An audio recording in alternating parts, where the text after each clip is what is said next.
আজকে আমরা 8 থেকে তারপরের কয়েকটি রুলস দেখব। সেন্টেন্সগুলো কিভাবে, বড় বড় সেন্টেন্সগুলো কিভাবে আমরা সহজেই বুঝতে পারি। তো আমরা আগের রুলস গুলো যদি আমরা দেখে নিতে চাই, তাহলে পুরোনো পিছনের যে দুটো ভিডিও এই বিষয়ে আমরা আপলোড করেছি, সেগুলো দেখে নিতে পারেন। তো এখন আজকে শুরু করি। যে আইএলটিএস এর যে প্যাসেজ গুলো আসে, সেখানে প্রায়শই দেখা যায়, প্রায়শই না, বলা যেতে পারে 99% ক্ষেত্রেই দেখা যায় যে ওরা সেম শব্দ বারবার ইউজ করে না। দ্যাট মিনস প্যাসেজে যে শব্দগুলো আছে, আপনি কোশ্চেনে গিয়ে ওই শব্দগুলো পাবেন, এর সম্ভাবনা 99%ই দেখা যাবে যে না, ওইটা সম্ভাবনা নাই। আপনি ওগুলোর স্যানোনিম পাবেন, ওই ওয়ার্ডগুলো খুঁজে পাবেন না, কিন্তু ওগুলোর প্রতিশব্দ বা স্যানোনিম পাবেন। একই সঙ্গে আইএলটিএস এর প্যাসেজে যে বিষয়গুলো নিয়ে কথা বলতেছে, সেই কথাগুলোই আপনি ওখানে পাবেন, প্রশ্নে পাবেন, অথবা প্রশ্নে যা বলা হচ্ছে ওগুলোই আপনি প্যাসেজে পাবেন। কিন্তু কিছুই বুঝবেন না যদি আপনি আগে থেকেই এই বিষয়ে ধারণা না রাখেন বা অনেক বেশি পড়ার অভিজ্ঞতা না থাকে। কারণ ওখানে দেওয়া থাকবে প্যারাফ্রেজ। স্যারোনিম তো আপনি বুঝতে পারতেছেন যে একই শব্দ ভিন্নভাবে বলা, যেমন ফার্মার মানে কৃষক। কেমন কেউ যদি ফার্মারের জায়গায় পিসেন্ট বলে, পিসেন্ট মানেও কৃষক। এখন আপনি ফার্মার দেখে আসলেন প্যাসেজে, প্রশ্নে গিয়ে পাইলেন পিসেন্ট। আপনি হয়তো এই শব্দটা জানেন না বা কেউ জানে না, তাহলে আপনি বুঝতেই পারতেছেন পিসেন্ট অর্থ যেহেতু সে জানে না, ওইটা সে বুঝতেই পারবে না যে ফার্মার নিয়ে কথা বলছে। অ্যান্সারটা সে মিস করবে। তো আমরা স্যারোনিম বুঝতে পারলাম যে এইরকম ঘটনা আইএলটিএস এ প্রচুর ঘটে। মানে মোটা মোটা মোটা দাগে 90%-এর বেশি বা 99% ক্ষেত্রে তাই ঘটে। আপনি স্যারোনিম জানতে হবে। প্যারাফ্রেজটা হচ্ছে ওইটা, যে একই সেন্টেন্স একটু ঘোরায় বলতেছে, ঘোরায় বলতেছে, কিন্তু মিনিং একই। আর আপনি যদি প্যারাফ্রেজ সম্বন্ধে আইডিয়া না রাখেন, তাহলে দেখা যাবে যে প্যাসেজে যা পড়ে আসছেন, কোশ্চেনে গিয়ে ওই জিনিসই খুঁজতেছেন, পাচ্ছেন না। কারণ ওই জিনিসটা দেওয়া আছে, কিন্তু একটু ভিন্নভাবে প্যারাফ্রেজ করে দেওয়া আছে। সো আইএলটিএস অবশ্যই আপনাকে স্যারোনিম সম্বন্ধে জানতে হবে, জানতে হবে প্যারাফ্রেজ সম্বন্ধে। ঠিক আছে, মানে একই শব্দ বা ধারণা আর আসতেছে ভিন্নভাবে। ভিন্নভাবে বলতে অন্য শব্দ ব্যবহার করতেছে, যেটা আমি একটু আগে বললাম, ফার্মারের জায়গায় পিসেন্ট আসলো, আপনি বুঝতেই পারলেন না, কেননা ও পিসেন্ট শব্দ আপনি জানেন না। অথবা একটা সেন্টেন্স দেওয়া আছে, সেন্টেন্সটা ঠিক ওইভাবে বলে নাই, মূল ভাবটা ঠিক রেখে অন্যভাবে ঘোরায় বলছে। সেন্টেন্স দেখে আপনি বলতেছেন এগুলা কি জিনিস, এটা তো আমি চিনি না। আসলেই চিনেন না, কারণ হয়তো আপনি অর্থটা বোঝেন নাই। অর্থ বুঝতে দেখতেন প্যাসেজের সেন্টেন্স এবং কোশ্চেনের সেন্টেন্স একই জিনিস। সো এটা হচ্ছে একাধিকভাবে প্রকাশ করার ধরন। এগুলো যদি আমরা জানি, তাহলে আমরা কি করতে পারবো, আর্টসের ওই প্যাসেজগুলো ক্র্যাক করতে পারবো, বা প্যাসেজের সেন্টেন্সগুলো বুঝতে পারবো। সেন্টেন্সগুলো যদি বুঝতে পারি, নিশ্চিত ধরে নিতেই পারি আমরা ভালো করব। ওকে, আমরা যদি এই বিষয়ে একটা কোশ্চেন দেখি, একটা লাইন দেখি। আমরা এই লাইনটা নিয়েছি ক্যামব্রিজ 12 থেকে। এটা হচ্ছে টেস্ট 8। এটার নাম হচ্ছে গিয়ে দ্য হিস্ট্রি অফ টর্টিলা, টর্টিলার ইতিহাস। অর্থাৎ আমরা যদি সেন্টেন্সটা দেখি, দ্য দিস গ্রেইন, আমরা মনে হয় গ্রেইন মানে জানি, তাই না, গ্রেইন মানে শস্য। অলসো নোন এজ মেইজ, এইটা মেইজ নামেও পরিচিত। ওয়াজ, ওয়াজ এখানে একটা কম আছে, খেয়াল করেন, এই জিনিসগুলো খুব ইম্পর্টেন্ট। এখন এই মুহূর্তে ইম্পর্টেন্ট যদি নাও হয়, অলওয়েজ এইটা কোনো না কোনো কাজে লাগে। ওয়াজ দি domesticated, was domesticated over 9,000 years ago। এই domesticated মানে কি, আমরা নর্মালি যদি এটা আহ, আক্ষরিক অর্থ চিন্তা করি, তাহলে হচ্ছে গৃহবন্দী করে ফেলা, অথবা গৃহস্থ উপযোগী করে রাখা, এই ধরনের বোঝায়। যে এখন থেকে এটা ঘরে, বন্য নয়। ঘর বলতে এটা এক্স্যাক্টলি ঘর না, যে নিজেদের কন্ট্রোলে, মানুষের কন্ট্রোলে। বন্য যেগুলো, এগুলো তার মানুষের কন্ট্রোলে থাকে না, এরকম কোনো কিছু বোঝাচ্ছে। গৃহপালিত, তো পশুর ক্ষেত্রে গৃহপালিত হয়, প্রাণীর ক্ষেত্রে তো শস্যের ক্ষেত্রে সেরকম হবে না। তাহলে ওই গৃহের আন্ডারে বা মানুষের কন্ট্রোলে থাকে, এরকম কিছু আমরা বুঝতেছি। এইটা যদি আপনি ভালোভাবে খেয়াল করেন, খেয়াল করে দেখেন যে এখানে গ্রেইন শব্দটাকে আসলে ওরা নিজেরাই ভিন্ন একটা শব্দ দিয়ে প্যাসারাম ইউজ করছে। গ্রেইন শব্দটাকে ওরা কি কি ইউজ করছে দেখেন, গ্রেইন আর মেইজ, ওরা নিজেরাই বলছে অলসো নোন। এই গ্রেইনটা পরিচিত মেইজ হিসাবে, অলসো, অলসো নোন, এটা হিসাবে পরিচিত। তার মানে ওরা নিজেরাই গ্রেইনটাকে আপনার হচ্ছে গিয়ে মেইজ আর গ্রেইন একই জিনিস বলতেছে। এর বাইরেও আপনি প্যাসেজে, এটা তো প্যাসেজে এটা আছে, আপনি যদি এটাকে ইয়াতে পান, কি বলে, কোশ্চেনে পান, পাইতে পারেন সিড হিসেবে, তাই না? সিড হিসেবে, সিরিয়াল হিসেবে। হিসেবে বলতে কোথাও হয়তো সিড ইউজ করলো, সিড যা গ্রেইনও তাই। সিড মানে বীজ, গ্রেইন শস্য, কাছাকাছি, তাই না? সিরিয়াল, সিরিয়াল বা ওই শস্য। তো সরাসরি মিলছে না, কিন্তু স্যানোনিম হিসেবে ওগুলো ব্যবহার হইতে পারে। সুতরাং আপনি যদি কোথাও সিড পান, সিরিয়াল পান, তাহলে আপনি বুঝতে হবে এটা তো গ্রেইনকেই মিন করছে। আপনি হয়তো হয়তো গ্রেইন খুঁজতেছেন, চোখ বন্ধ করে, চোখ খুলে, অনেক সিরিয়াসলি, গ্রেইন শব্দটা আপনি পাবেন না। না পেলে আপনি ভাববেন কিছুই মিলতেছে না, কিছুই হচ্ছে না, কিছুই আসে নাই, কঠিন। আসলে না, শব্দটা সিট দেওয়া আছে, আপনি সিটটাকে নিয়ে নেন। ওয়েল, এটা গেল। এরপরে ডি ডোমেস্টিকেটেড, পরের যে অংশটা দেওয়া আছে, ডোমেস্টিকেটেড কুড বি প্যারাফ্রেজড, মানে এটা আমরা বলতেছে যে এই জিনিসটা আসলে, এই ডোমেস্টিকেটেড শব্দটা হুবহু ডোমেস্টিকেটেড নাও থাকতে পারে কোশ্চেনের মধ্যে। ওখানে থাকতে পারে গ্রোন, জন্মানো, ঠিক আছে, ফর ফুড অর কালটিভেটেড, চাষ করা।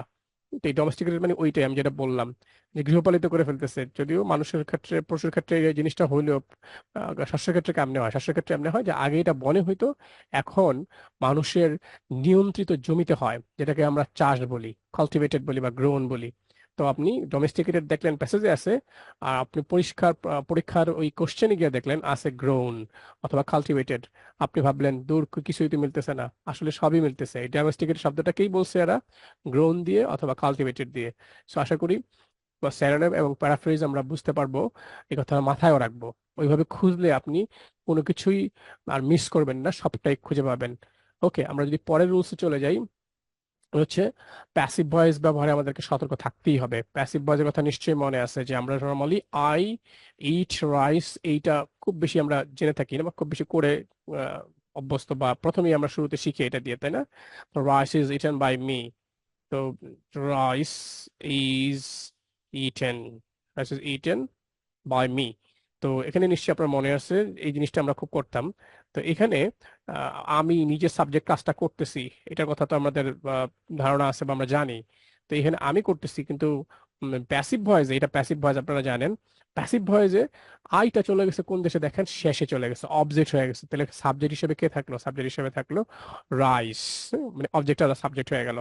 তারপরে নিয়ম অনুযায়ী ইজ, তারপর ভার্বের 3 নম্বর ফর্ম, তারপরে বাই মি। প্রশ্ন হলো, এই বাইটা যে সবসময় আপনি পাবেন তা কিন্তু না। আপনি প্যাসেজে যে সকল সেন্টেন্স পাবেন প্যাসিভ ভয়েস আছে, ওগুলা ওখানে বাই আপনি পাবেন না। ওখানে আপনি সেন্টেন্স থেকে বুঝতে হবে যে অক্সিলারি ভার্ব তার শেষে ভার্বের 3 নম্বর ফর্ম আছে কিনা, তারপরে সাবজেক্টটা অবজেক্ট হয়ে গেছে কিনা, এরকম খুঁজতে হবে। কিছু ক্ষেত্রে বাই হয়তো পাবেন, অধিকাংশ ক্ষেত্রে বাই পাবেন না। তার মানে আপনাকে খুব সতর্কতার সঙ্গে প্যাসিভ ভয়েসের দিকে নজর রাখতে হবে, যে আসলে এটা প্যাসিভ ভয়েস কি না। কারণ অলওয়েজ আপনি বাই পাবেন না, যে বাই দেখেই চোখ বন্ধ করে আমরা বুঝে যাব এটা প্যাসিভ ভয়েস। বাই ছাড়াও বুঝতে হবে অক্সিলারি ভার্ব সাথে ভার্বের 3 নম্বর ফর্ম আছে কিনা, আর অবজেক্ট হিসেবে, অবজেক্টটা সাবজেক্ট হিসেবে চলে আসছে কিনা। এইটা আপনি বুঝবেন কিভাবে? পড়ে পড়ে বুঝবেন। আর এই অক্সিলারি ভার্ব আর ভার্বের 3 নম্বর ফর্ম, এটা তো দেখলেই বুঝবেন। তো আমরা আসেন দেখি, একটু বোঝার চেষ্টা করি, যে এক্সপ্লেনেশন যা এখানে দেওয়া আছে সেখান থেকে যদি একটু বোঝার চেষ্টা করি, যে এটা হচ্ছে কি, আমরা নিয়েছি আইএলটিএস এর 14 টেস্ট 2 থেকে। আর প্যাসেজটার নাম ছিল হচ্ছে দ্য কনসেপ্ট অফ ইন্টেলিজেন্স। তো এখান থেকে একটা সেন্টেন্স এখানে দেওয়া আছে, a range of theory on intelligence. পুরোটাই যে একটা সাবজেক্ট, আপনারা নিশ্চয়ই বুঝতে পারতেছেন। কারণ এর পরে দেওয়া আছে ভার্ব। ভার্ব দেওয়া আছে, এই যে মেইন ভার্ব দেওয়া আছে, প্রথমে দেওয়া আছে হ্যাভ ভার্ব, তারপরে দেওয়া আছে মেইন ভার্ব। তার মানে এই পর্যন্ত, এই ভার্বের আগ পর্যন্ত সাবজেক্ট। হ্যাঁ, আপনারা যদি বুঝতে না পারেন, আমি পড়েই বুঝতে পারছি, আমার ধরেন পড়া আছে বা আপনারও ধরেন পড়া আছে, আপনি বুঝতে পারবেন। যাদের পড়া নাই তারা খুঁজে বের করবেন অক্সিলারি ভার্ব লুকায় আছে কোথায়, ভার্ব, মেইন ভার্ব কি বলে, হ্যাভ ভার্ব লুকায় আছে কোথায়। এই যে হ্যাভ ভার্ব লুকায় আছে, এই যে আপনি, আমরা দেখতে পাচ্ছেন, এই যে হ্যাভ। হ্যাভ ভার্ব যখন লুকায় আছে, তার মানে আগে যা আছে পুরোটাই সাবজেক্ট। পুরোটা বলতে a range of theory, a range of theory, theories on intelligence, ইন্টেলিজেন্সের উপরে অনেকগুলা থিওরি, বা থিওরির একটা থিওরির কি বলবো, রেঞ্জ, বা সারি, বা অনেকগুলো থিওরি একসাথে মিলে রেঞ্জ হয়। তো আপনি বুঝতেছেন, এই এইখানে শুরু, এখানে শেষ, দ্যাট মিনস কত বড় লাইন, অন্তত 5-7টা ওয়ার্ড এখানে আছে, এরকম হইতে পারে। তো এটা আমি কনফার্ম হইলাম, এখানে যে ভার্ব আছে এইটা দেখা, আপনারাও তাই করবেন। তো have been developed over the past century. তো নর্মালি কি হয়, প্যাসিভ ভয়েসে, এই এই ধরনের সেন্টেন্স গুলাতে, বা এই ধরনের প্যাসেজের মধ্যে প্যাসিভ ভয়েস যেটা থাকে নর্মালি আইএলটিএস এ, ওখানে কাজটি কে করছে এইটা গুরুত্ব দেওয়া হয় না। মানে বাইয়ের পরের অংশে, যেমন এই রাইস খাওয়ার কাজটা কে করছে, আমি করছি, বাই মি। কিন্তু আপনি ভালো করে খেয়াল করে দেখেন, বাইয়ের এই অংশ যদি বাদ দিয়ে দেন, তাহলে কি করছে আপনি বলতে পারবেন? Rice is eaten. তো রাইস ইজ ইটেন আপনি বলেন, ভাত খাওয়া হয়। রাইস ইজ ইটেন, এটার অর্থ হচ্ছে ভাত খাওয়া হয়। তো ভাত খাওয়া হয় মানে কি? ভাত খাওয়া হয় মানে কি কোনোভাবে বলা সম্ভব কে খাচ্ছে? না, কোনোভাবে বলা সম্ভব না, কারণ আমি তো বাই মি এই অংশটা বাদ দিয়ে দিচ্ছি। তার মানে আপনি যখনই বাইয়ের অংশটা পাবেন না, তখন বুঝে নিবেন যে প্যাসেজের মধ্যে যে প্যাসিভটা দেওয়া আছে, এখানে কাজটা কে করছে, যে বাই মি, খাওয়ার কাজটা করছে আমি, এই জিনিসটা আসলে ইম্পর্টেন্ট না, ওই জিনিসটার জন্য দেয়ও নাই, শুধু কাজটাই ইম্পর্টেন্ট। রাইস ইজ ইটেন, ভাত খাওয়া হয়েছে, ফাইন, ভাত খাওয়া হয়েছে এটাই গুরুত্বপূর্ণ। কে খাইছে ভাই জানা নাই, দরকারও নাই। তার মানে কাজটি কে করছে এইটা বেশি গুরুত্ব পায় কি না, এটা আপনি প্যাসিভ ভয়েসে দেখবেন। প্যাসিভ ভয়েসে যে কাজটি করা হয়েছে কাজটা গুরুত্ব পায়, কাজটা হচ্ছে ভাত খাওয়ার কাজ, ঠিক আছে, ভাত খাইছে, এটাই গুরুত্বপূর্ণ। কিন্তু কে করছে কাজটা, কে করছে জানি না, দরকার নেই, মনে থাকে যেন। এইভাবে আমরা একটু মিলাই দেখি, এই উপরে যেটা বললাম মনে থাকে, ওইটা একটু মিলাই দেখি নিচে আসলে কি হয়েছে। A range of theories of intelligence have been developed, বলছে ইন্টেলিজেন্সের উপরে রেঞ্জ অফ থিওরি, মানে প্রচুর থিওরি ডেভেলপ করা হয়েছে ওভার দ্য পাস্ট সেঞ্চুরি, গত বিগত শতক শতক জুড়ে, শতক ধরে। আপনি বলেন এরা কে করছে ডেভেলপ? আমি তো জানি না, আপনি জানেন কিনা, কারণ এখানে তো বাই দিয়ে বলেই নাই কে করছে। তার মানে কাজটি কে করছে এইটার গুরুত্ব এখানে নাই, এখানে বলেও নাই।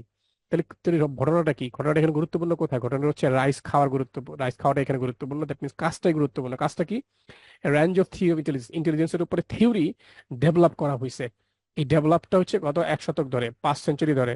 তো এইটাই ইম্পর্টেন্ট, মানে থিওরি যে গুরুত্ব গুরুত্ব দেওয়া হয়েছে, বা উন্নত হয়েছে বা ডেভেলপ হয়েছে, হ্যাঁ, এই রেঞ্জ অফ থিওরি যেটা ডেভেলপ হয়েছে, এইটাই ইম্পর্টেন্ট। যে এইটার উপরে, ইন্টেলিজেন্সের উপরে প্রচুর থিওরি ডেভেলপ হয়েছে গত 1 দশক, 1 শতকে, 100 বছর ধরে উন্নত হয়েছে, এইটাই ইম্পর্টেন্ট। কারা করছে বলেও নাই, ইম্পর্টেন্টও না। তাহলে আমরা মোটামুটি সেন্টেন্সটা নিশ্চয়ই বুঝে ফেলতেছি। এই সেন্টেন্স, এইভাবে যদি আমরা সেন্টেন্স বুঝতে পারি, তাহলে আপনি নিশ্চিত থাকেন যে আপনি যে যে কোনো কোশ্চেনের অ্যান্সার সহজে বুঝতে পারবেন। এরপর আমরা যেই ইয়েটা নিয়ে কথা বলবো, সেটা হচ্ছে রিলেটিভ ক্লজ। আমরা যদি কোনো সেন্টেন্সের মধ্যে রিলেটিভ ক্লজ খুঁজে পাই, এইটা আমাদের জন্য খুব ইম্পর্টেন্ট। রিলেটিভ খুঁজে পাওয়া যায় কেন ইম্পর্টেন্ট? সাধারণত, যেমন ধরেন এখানে আমরা কয়েকটা রিলেটিভ প্রোনাউন আমরা অলরেডি দিয়ে রাখছি, যেমন হো, হুইচ, হোয়াট, এরকম আরো প্রচুর আছে। ঠিক আছে, এই রিলেটিভ প্রোনাউনগুলো আপনি যখনই খুঁজে পাবেন সেন্টেন্সের মধ্যে, আপনি বুঝবেন এইটার পরে পরে যেসব বাক্য কথাগুলো আছে, এই কথাগুলা এক্সট্রা। ঠিক আছে, মানে কি, অতিরিক্ত তথ্য দিছে, এই তথ্যগুলো আমাদের না হইলেও চলবে। আসলে একটা এক্সাম্পল দেখি, আমরা একটা এক্সাম্পল নিয়েছি, যেটা প্যাসেজটার নাম দা ফলক্রিক হুইল। এটা হচ্ছে আনসার 11 থেকে, টেস্ট নাম্বার হচ্ছে 4। আমরা যদি সেন্টেন্সটা পড়ি, দা ফলক্রিক হুইল হুইচ, এই যে চলে আসছে কমার পরেই একটা কি বলে রিলেটিভ প্রোনাউন চলে আসছে, হুইচ। তার মানে এখান থেকে শুরু করে কমা শেষ হওয়ার আগ পর্যন্ত যা বলবে পুরোটাই হচ্ছে গাল গল্প, মানে অতিরিক্ত তথ্য। আমি নিজেকে দিয়ে বলি একটা এক্সাম্পল। আমি আনোয়ার, তো আনোয়ার একজন যিনি একজন স্কুল টিচার, তিনি আজ বাজারে গিয়েছেন। খেয়াল করে দেখেন, আনোয়ার বলে একটা কমা, তারপর যিনি একজন স্কুল টিচার, কমা, তিনি আজকে বাজারে গিয়েছেন। তো পরে কমা শেষ হওয়ার পরে আমি বলছি বাজারে গিয়েছেন। তাহলে আনোয়ার কমা যিনি একজন স্কুল টিচার, এই যিনি একজন স্কুল টিচার, এইটা কিন্তু অতিরিক্ত তথ্য। তারপরে বলতেছে তিনি আজ বাজারে গিয়েছেন। তার মানে আপনি যদি যিনি একজন স্কুল টিচার, তাকে তাকে যে পরিচয় করা দেওয়া হলো আপনাদের সঙ্গে বা কারোর সঙ্গে, ওই স্কুল টিচারটা আপনি বাদ দেন, বাদ দিয়ে আপনি পাবেন কি, পাবেন আনোয়ার আজকে বাজারে গিয়েছে, তথ্যটা আপনি পেয়ে গেলেন। মাঝখানে ওনাকে পরিচয় করা দিচ্ছে উনি কি, উনি স্কুল টিচার, ওইটা আমাদের দরকার নাই। এইখানেও সেম, হুইচ, এই প্রথমে বলতেছে ফলকির্ক হুইল, একটা হুইলের কথা বলতেছে, চাকা, কিসের চাকা, ওই চাকাটা সম্বন্ধে একটা তথ্য দিচ্ছে, which is the only rotating boat lift in the world. বলছে এটা হচ্ছে একমাত্র ঘূর্ণনশীল বা ঘুরে এইরকম একটা নৌকা, যে লিফট ইন দ্য ওয়ার্ল্ড, যেই নৌকাটা উত্তোলন করে কোনো কিছু বিশ্বের মধ্যে। এইটা অতিরিক্ত তথ্য দিচ্ছে। আনোয়ারের সময় উত্তর তথ্যটা দিয়েছিল যে তিনি নাকি স্কুল টিচার, এরপরে বলছেন আজকে বাজারে গেছেন, তো ওই স্কুল টিচারের তথ্যটা এইখানে। এটা হচ্ছে, এটা একমাত্র বোর্ড যেটা লিফট করে, ঘুরতে ঘুরতে লিফট করে, বিশ্বে একমাত্র বোর্ড এইরকম। এই তথ্যটা অতিরিক্ত। তো এই অতিরিক্ত তথ্যটা আমরা কনসিডার করব কি? আমরা মোটেও এই অতিরিক্ত তথ্যটা কনসিডার করব না। এই হলুদ হলুদ দাগের মধ্যে এটি প্রোনাউন দিয়ে যেটা শুরু হয়েছে, এই জিনিসটা আমরা কনসিডার করবো না, তো সেগুলো আমরা বাদ দিব। বাদ দিয়ে চিন্তা করে দেখেন তো কি হয়। দ্য ফলক্রিক হুইল কানেক্টস টু ক্যানেল, দুইটা ক্যানেলকে কানেক্ট করে। এই ধরনের একটা ক্যানেল, এইটা একটা ক্যানেল, তো এইটা কানেক্ট করতেছে কে? কানেক্ট করতেছে এই ফলক্রিক হুইল। ঠিক আছে, এর মাঝখানে আবার which is only rotating board in the world, এই হাবিজাবি বহুত পরিচয় সে দিল, আমি পরিচয় নিব না। এই পরিচয়গুলো আপনি কেটে দেন, কেটে দিয়ে সরাসরি দ্য ফলক্রিক হুইল কানেক্ট টু ক্যানেল, এই যে সেন্টেন্সটার একটা ছবি আমি এঁকে দিলাম যে ফলক্রিক হুইল কি করে, দুইটা ক্যানেলকে কানেক্ট করে। আপনি বুঝে গেলেন। সো যখনই রিলেটিভ প্রোনাউন পাবেন, রিলেটিভ ক্লজ পাবেন, তখনই আপনার জন্য লাইফটা ইজি। আপনি ওই রিলেটিভ প্রোনাউনের সেন্টেন্সটা পুরোপুরি বাদ দেন, বাদ দিয়ে বাকিটা পড়েন, সহজে বুঝে যাবেন কি বোঝাতে চাইছেন। ওকে, আজকের এই ভিডিওটা এখানে শেষ করছি। ভিডিওটা যদি ভালো লাগে থাকে লাইক করবেন, শেয়ার করবেন, কোনো কোশ্চেন থাকলে কমেন্টে জানাতে ভুলবেন না। সবাইকে ধন্যবাদ।